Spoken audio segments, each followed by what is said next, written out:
पवित्र एकादशी उपलक्षे श्री गुंडीचा भजन संध्या कविसूर्यनगर गुंडीचा मंदिर ठारे श्री गुंडीचा भजन मंडलीर प्रतिष्ठाता तथा सभापति सांबादिक कृपासिंधु स्वाईंक संयोजना और पौरोहित्य भजन संध्या सोमवार संध्यारे आयोजित हो उद्घाटन करथिले कविसूर्यनगर सांबादिक कृपासिंधु स्वाई। कीबोर्ड रे मनुआ राव, ढोलकी रे लक्ष्मीनारायण पात्र, पेड रे जी जगा कुमार, तबला रे देवानंद दास उच्चकोटीर शब्द स्वर संयोजन करथिले।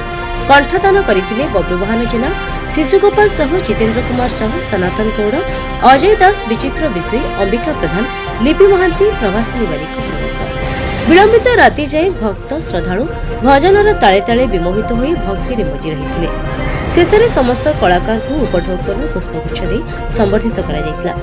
ब्यूरो रिपोर्ट, संपर्क ओडिशा।